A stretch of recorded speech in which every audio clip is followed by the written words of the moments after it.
y vamos a compartir.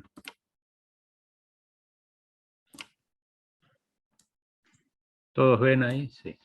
Bueno, ya estamos avanzando, nos queda menos.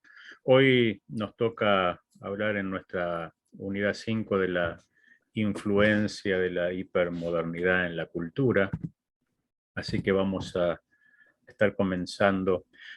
Antes de arrancar, simplemente un comentario. A veces los evangélicos, me ha pasado y sigue pasando, siguen hablando de la posmodernidad, ¿no? De los males de la posmodernidad. Bueno, déjenme decirles que la posmodernidad ya pasó hace 30 años, ¿no? Desde el principio de este siglo estamos bajo la hipermodernidad, que es una posmodernidad acentuada o profundizada que ahora vamos a ver. Eh, Obviamente el individuo hipermoderno, como dice Nicole Auber, precede, ¿sí?, al modelo que teníamos de la posmodernidad, y es como que empieza a aparecer, ¿sí?, de manera muy general allá por la década de 1970 en el hemisferio norte, ¿no?, en Europa y América del Norte, pero se profundiza básicamente a partir de 1990 y del año 2000, donde fundamentalmente a partir de la revolución tecnológica la hipermodernidad cobra ya vida y está prácticamente de manera global instalada. Básicamente el hipermodernismo lo que estipula es un mundo en el cual el objeto es reemplazado por los atributos del objeto. ¿Qué quiere decir esto? Que es más importante cómo yo me veo, cómo los demás me perciben, que yo mismo. Entonces, por eso vamos a ver tantos adolescentes y personas y jóvenes, e incluso adultos, que vivencian su vida en las redes, en TikTok, en Twitter, en Instagram y demás, con una realidad que se muestra que no necesariamente se ajusta a la verdad, pero que es como yo quiero que me perciban los demás, ¿no? Bueno, ahí es cuando estamos hablando entonces de que más importante cómo me ven los demás que yo mismo, y obviamente esto encuentra su validación en el avance y desarrollo tecnológico casi al extremo. Eh, la sociedad posmoderna privilegiaba o era la que privilegiaba la indiferencia de masas por el acentuado individualismo. Bueno, en la hipermodernidad el hombre hipermoderno es mucho más individualista, es mucho más restrictivo en cuanto a su autonomía. Esto no se discute, ¿sí? Él es el centro de atención y cuida y resguarda mucho su privacidad. Por eso es tan difícil a veces acceder en estos tiempos a las personas, ¿sí? Eh, Obviamente pasó la sociedad postindustrial, ¿sí? Y el consumo era una parte importante de la sociedad postindustrial. Llegó a ser importante lo que llamaban el self-service, el autoconsumo, y esto obviamente también se vivenció en la religión, ¿sí? Por eso vamos a ver que hay muchas definiciones que se usan hoy en día de religión a la carta, individualizada, creer sin pertenecer, pertenencias híbridas, o sea, el individuo cree en Dios, pero no necesariamente se apega a la institución ni sigue los pasos de la institución iglesia, sino que se siente más libre, y él mismo se va autosirviendo de la oferta religiosa que más le gusta y que más lo deja tranquilo a él, ¿no? Por eso, desde el living de su casa, como decíamos, va a poner YouTube y elige el predicador que quiere escuchar, el conjunto musical o el instrumentista que quieres escuchar, quién lo va a administrar, y lo decide él, independientemente de su pertenencia eclesiástica o religiosa. Y el COVID, obviamente la pandemia, lo que hizo fue profundizar toda esta tendencia y profundizó lo que llamamos nosotros los exiliados evangélicos, que son aquellas personas que, por ejemplo, en un censo o en una encuesta contestarían afirmativamente que son evangélicos, pero que no se congregan en ninguna iglesia, viven su relación con Dios de manera, como decíamos, individual y al margen de la institución eclesiástica, ¿sí? Y en nuestros países, cuando uno empieza a mirar los números, se da cuenta que en toda Latinoamérica superan más del 50 y hasta el 65% las personas que dirían que son evangélicos, pero que no asisten a ninguna iglesia. O sea, la mayor cantidad de evangélicos no se congregan en ningún lado. Básicamente esto es así. Y es todo un desafío para la iglesia, ¿no? Para ver cómo recuperarlos o cómo hacer para que vuelvan. Enrique Thames va a basarse en Habermas, un famoso sociólogo, y va a decir, siguiendo a Lipovetsky, que es un nuevo paradigma, ¿sí? En el fondo, el consumo es algo superficial, lo cual es cierto, perdón, tiene efectos sumamente negativos para el individuo y la sociedad, pero bueno, esta es una base de consumo, es una sociedad de consumo, y esta es una característica importante de la hipermodernidad. Gilles Lipovetsky la define como una sociedad liberal caracterizada por el movimiento, la fluidez, la flexibilidad. Va a decir Zygmunt Bauman, donde todo es líquido, todo se escurre entre las manos, es poroso, no hay nada que se mantenga firme, todas las cosas son puestas en tela de juicio, en duda. Y en la hipermodernidad, Lipovetsky va a hablar de la exacerbación del individuo, ¿no? Por eso habla del hipernarcisismo, un narciso profundizado donde yo soy el centro de todo gira a mi alrededor, y el individuo hipermoderno está no solamente informado y desestructurado, sino que es sumamente egocéntrico y se pone él en el centro de la escena. ¿Cuáles son los ejes principales del hombre hipermoderno? Obviamente el consumo. Más allá de las restricciones económicas que cada uno pueda tener, hay una realidad de consumo extrema. El espectáculo, todo pasa por el show, por lo que me gusta, por las sensaciones, por la experiencia. Todo es relativo, por eso puse ahí relatividad. Está bien, no importa lo que diga el pastor, lo que diga el ministro, lo que diga la iglesia, lo que diga el sacerdote, yo lo puedo cuestionar porque lo que importa es lo que yo opino, lo que a mí me viene bien, lo que yo siento. Todo lo demás es relativo y uno le puede decir a las personas, pero mira que Dios dice, y bueno, pero eso será para vos, no para mí, ¿no? Lo que diga la Biblia será una verdad fundamental para vos, pero no para mí. Entonces ellos cuestionan todo, obviamente individualismo al extremo, una espiritualidad que sigue existiendo, porque no es que la gente deja de creer en Dios, lo que pasa es que cree a su manera, cree a su forma, cree como él quiere creer y no como la iglesia dice que tiene que creer. Un mundo donde la seducción está presente en todos los aspectos, desde las propagandas de marketing para comprar un shampoo, hasta pasando por el estilo de vida, ¿sí? Virtualidad, todo se vivencia en las redes sociales, todo se vive y se plasma en Internet, en la realidad virtual, y obviamente un mundo altamente tecnológico que va no solamente desde el celular y las PC, pasando por la telemedicina, por la nanotecnología, por un montón de cuestiones que tienen que ver incluso con la ciencia y con el día a día de cada uno de nosotros, y todo está atravesado por la tecnología, desde un auto o un carro nuevo hasta la forma de tomarse la glucosa si soy diabético.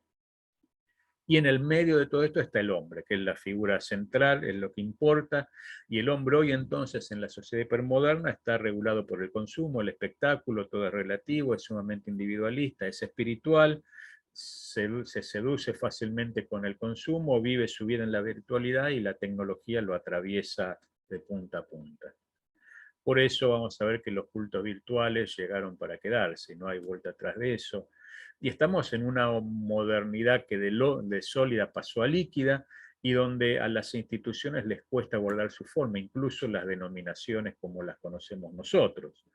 El famoso filósofo coreano, radicado hace mucho en Alemania, Byung-Chul Han, dice y habla de una sociedad expuesta, ¿no? En la cual cada sujeto es objeto de su propia publicidad. ¿Y dónde se expone? En las redes. Él se publicita, él muestra cómo quieren que lo vea, cómo quiere ser percibido, y a partir de ahí le da para adelante y vive en su mundo idealizado de manera independiente a cómo realmente es. ¿Cuáles son los ejes principales de este hombre hipermoderno? Obviamente la cultura hipermoderna se caracteriza por el debilitamiento del poder regulador de las instituciones colectivas. ¿Qué son instituciones colectivas? La iglesia, la escuela, la justicia, la universidad, ¿sí? Antes cada una de estas instituciones tenía peso social, nos daban forma, contenían nuestras ansiedades, nuestras expectativas. Bueno, ahora todo eso se cuestiona, ¿sí? y se tiende a atomizar, ¿sí?, a los actores sociales, y sean estos familia, religión, partidos políticos, justicia, educación, todo queda relativizado y sujeto a lo que a mí me parece. De hecho, ustedes van a ver que en el lenguaje evangélico actual es muy común escuchar frases como, bueno, si siento de Dios voy a hacer esto, lo otro, si puedo voy a hacer esto o aquello, bueno, pero por el momento yo no siento hacer esto y lo otro. O sea, el hombre se sigue poniendo en el medio, en el centro de la escena, por más que tenga un contexto y tradición evangélica, ¿no? Y obviamente dentro de esta cultura hipermoderna aparece la famosa generación Z, que son todos los nacidos desde 1995 a la fecha, y vamos a ver cómo la tecnología ha profundizado, ¿sí?, nuestros cambios de vida. Si uno se pone a pensar, todas las redes sociales son muy nuevas en comparación en proceso histórico hablando, ¿no? Facebook es del 2004, Twitter del 2007, WhatsApp del 2009, Instagram del 2010, Snapchat del 2014, TikTok del 2016, Discord del 2019. Son, como ustedes ven, todas recientes, muy nuevas. Y esta generación Z, o sea, los nacidos desde 1995, son obviamente altamente digitales, individualistas, centrados en sí mismos, con una tendencia a la protección del medio ambiente, del clima, de la modernidad, y es muy difícil en ese contexto poder predicarles de Cristo. Por ejemplo, como yo les decía, hubo un crecimiento evangélico en Latinoamérica. De Argentina pasaron del 9% en el 2008 al 15,3% en el 2019 y ahora andan por el 18%. En México, sí, son el 9% de la población, en Guatemala el 41%, en Honduras el 40%, el 25% en Brasil, el 18% en Chile, el 10% en Colombia, el 15% en Perú, el 18% en Panamá, el 33% en Puerto Rico. La mayoría de las iglesias evangélicas latinoamericanas han tenido un crecimiento. El tema es que según el Latinobarómetro en el 2018, esto sí tenemos que notarlo, la creencia en Dios se mantiene estable en un 89%. Un 89% de los latinoamericanos dice que cree en Dios. El tema es que la aproximación a la iglesia cambió o bajó de un 73% en el 2013 a un 63% en el 2018. ¿Qué quiero decir esto? Que la gente cree en Dios, pero cree cada vez menos en la iglesia. Y ahí los responsables somos nosotros. Entonces, una cosa es la creencia en Dios, que está en un 89%, que es un porcentaje alto, la gente mayoritariamente cree en Dios, pero la confianza en la iglesia como institución es muy baja, 63%, está casi en el nivel de los partidos políticos, de los sindicatos, o sea, tenemos una imagen social realmente muy baja en Latinoamérica. Quiere decir que la gente cada vez nos cree menos. Habíamos hablado ya algo de la uniformidad litúrgica, ¿no? En las últimas décadas hubo una transversalidad litúrgica. Si uno se acuerda, dentro de una iglesia bautista, pentecostal, metodista, de los hermanos libres, luterana, difícilmente note cuál es la diferencia. Y esto, sumado a la nueva reforma apostólica y la tarea de muchas agencias paraeclesiásticas, que son los consejos pastoreales, las asociaciones evangelísticas, no sé, de Billy Graham, de Luis Palau, Jucún, Juventud para una Misión y un montón de otras instituciones, Canción y demás, que vinieron a potenciar el trabajo individual de las iglesias, llevó a esto, una uniformidad litúrgica, y es las personas, las bases, diríamos, sociológicamente hablando, las que más allá de la instrucción pastoral se sintieron parte de una identidad mayor. Antes, si uno le preguntaba a una persona, decía, yo soy bautista, yo soy pentecostal, yo soy metodista, yo soy de los hermanos libres. Ahora dicen, yo soy evangélico. Y a partir del resurgimiento de la ideología de género y de los trabajos conjuntos con la Iglesia Católica, por lo menos en Latinoamérica, se está tendiendo a una identidad superadora mayor que esta, que es la de ser yo soy cristiano. Con lo cual, muchos van a decir que ya estamos en la época del postdenominacionalismo, nos guste o no nos guste, que estamos funcionando en redes, ¿sí? Iglesias de afinidades, de visiones compartidas que se unen en redes para llevar adelante una tarea determinada, aunque, sin embargo, estas redes siempre van a necesitar solucionar temas vinculados a aspectos legales, impositivos, administrativos, como si fueran denominaciones, con lo cual la figura administrativa sigue vigente y va a seguir vigente, pero hoy estamos tendiendo a una época del postdenominacionalismo. Más allá de las visiones que cada uno tenga, esta es una realidad hoy, ¿sí? De hecho, casi todas las denominaciones están cuestionadas. Entonces, las personas vivencian estos cambios de manera diferente. Cada uno percibe su relación con Dios de manera individual. Por ello son transparentes los procesos de unidad de la iglesia, lo realizan las personas per se. O sea, más allá, como decíamos, de la instrucción de los pastores, si yo me siento hermano de otro, aunque no sea de mi misma denominación, es parte mía y yo me siento parte de él. Pero ahí está el dibujito este tan simpático. La gente vive su espiritualidad, como dice ahí, ¿no? En una isla tecnológica, ¿sí? Y de ahí le cuesta mucho salir y desde ahí se relaciona con el mundo, ¿sí?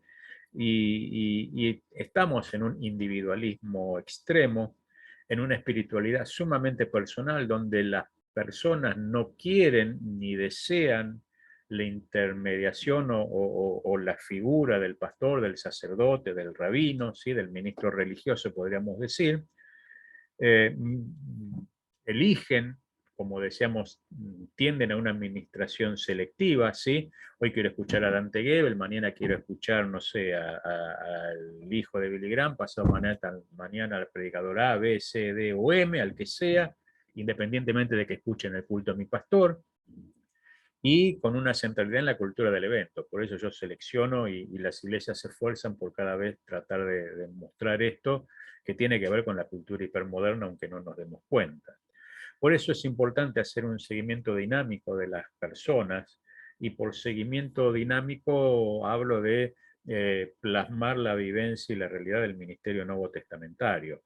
Está todo bien la tecnología, pero somos iglesia, somos parte del cuerpo de Cristo, estamos llamados a depender los unos a los otros, y puntualizar y focalizar esto no es simple hoy en día.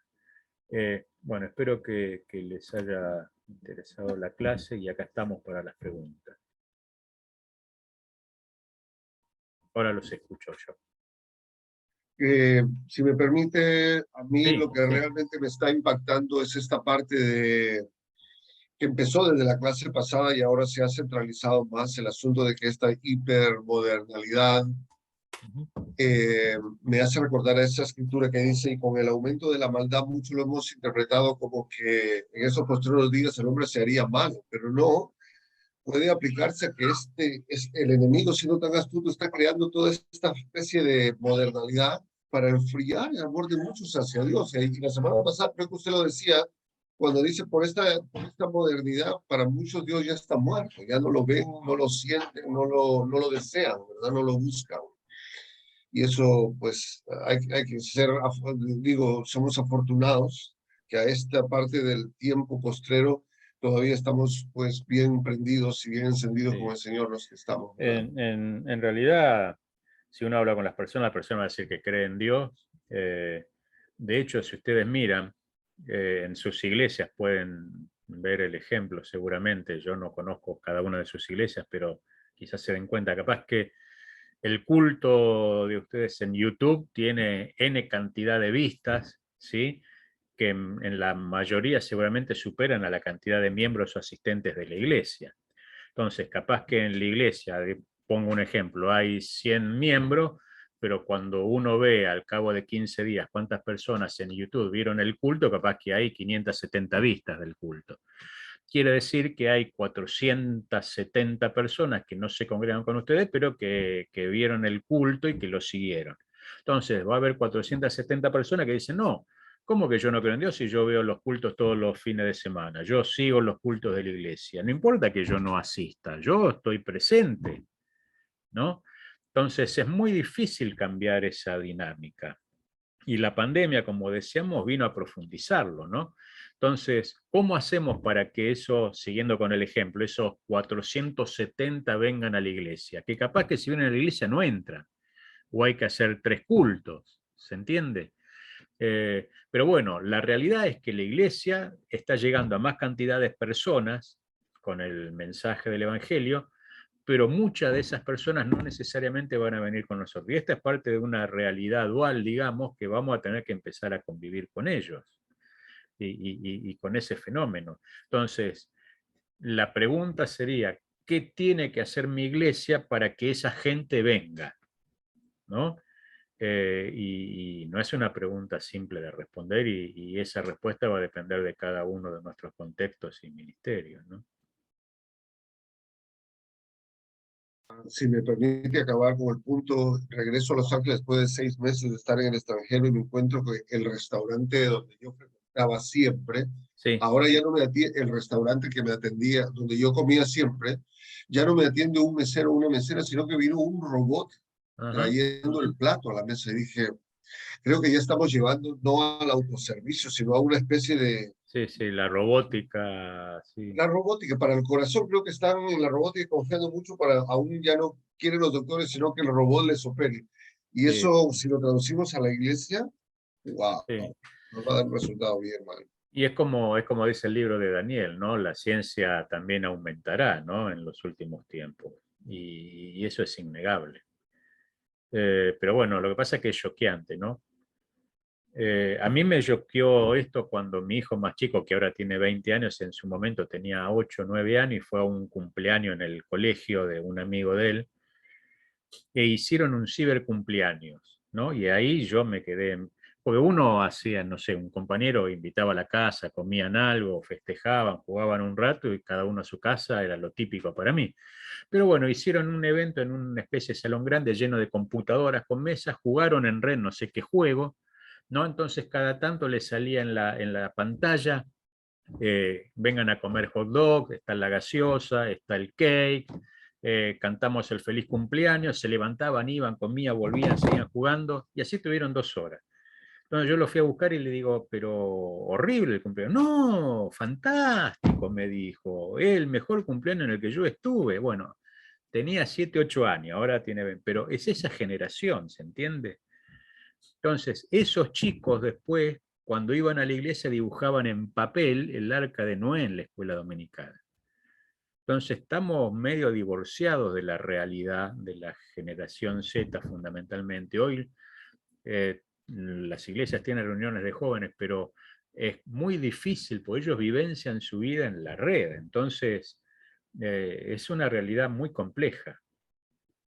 Bueno, en este caso, doctor, pastor, profesor, usted lo dijo en el video, creo que nuestra escuela dominical ha quedado primitiva. Y yo le pregunto a esta instancia, a usted como sociólogo, ¿será motivo de que nuestros pastores empiecen a pensar fuera de la caja y en lugar de tener simplemente una clase bíblica, habrá que llamar a antropólogos y sociólogos para enfrentar este fenómeno que estamos hablando en Y la sí, iglesia? y sin duda, sin duda. De hecho, la mejor clase de escuela dominical, para mí, me puedo equivocar como cualquier persona, pero si yo tuviera hoy que dar por lo menos acá que estoy en Jersey, que más o menos me estoy empezando a ubicar, si yo tuviera que dar una clase de escuela dominical y conociendo el trasfondo de los chicos que vienen acá a la iglesia, eh, haríamos la reunión en la iglesia porque es importante, pero todo lo que es contenido lo manejaría por redes sociales, crearíamos el Instagram de la clase,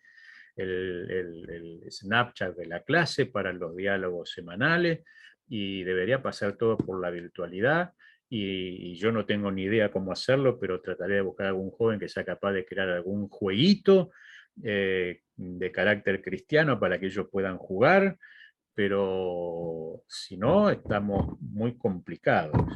Eso es válido dentro de la transculturización del mensaje que se tiene que hacer a la Y cultura sí, que vivimos ahora. La y pregunta sería, ¿será que los líderes tenemos que ser también reentrenados? no sé si reentrenado, pero tenemos que abrir por lo menos la cabeza. Lo que pasa es que no miramos para afuera, no miramos el contexto. Entonces, el contexto, por ejemplo, los adolescentes se la pasan hablando en el parqueo de la iglesia del juego A, B, C, D, uno no sabe ni de qué se tratan, de cuántas vidas tiene, cuántas vidas no tiene, que pudo comprar la herramienta tal, el arma tal. No hay juegos cristianos. Entonces, desde eso hasta un montón de cosas. Aquí en Estados Unidos, ¿cuántos pastores pueden ir a visitar a alguien a la casa como hace 30 años? Porque está todo el mundo trabajando, porque no quiere, porque no puede, porque guarda su privacidad. Entonces, hay que empezar a modificar varias cosas que para nosotros eran normales, porque el mundo nos está pasando por encima. Nosotros seguimos hablando del divorcio y ya tenemos, no sé, matrimonio homosexual hace 20 años y seguimos hablando del divorcio y tenemos chicos de 8 años que si el padre no le autoriza la cirugía de cambio de sexo, va a un juez y se lo da. Entonces, y nosotros seguimos hablando del divorcio. Entonces, es un ejemplo extremo el que doy, ¿no? Pero como para decir que el tiempo corre mucho más rápido y el mundo se acelera mucho más rápido de lo que nosotros nos damos cuenta. Y hay que llegar con el Evangelio a toda esa gente. Entonces, si yo quiero llevarle el Evangelio a un alemán, o tengo que aprender inglés o tengo que saber alemán, no puedo ir a hablarle en español porque no me va a entender. Bueno, en el mundo tecnológico pasa más o menos lo mismo. Yo si les doy la clase en latín, ustedes no me van a entender, más allá que no sé latín. Yo debería hablarles en español, ¿sí? Bueno, y a los jóvenes vamos a tener que hablarle con el idioma que ellos manejan, independientemente de que hablen español, que ese es otro drama en las iglesias latinas, porque nacen en este país con una cultura anglosajona, van al colegio, la high school y demás, y cuando llegan 18 años se van porque con el español hablan en la casa y ellos quieren su pertenencia anglosajona, ¿no? Y la iglesia latina tampoco está preparado mucho para eso. O sea, son un montón de cosas que hay que replantear que tienen que ver con estos cambios y procesos culturales.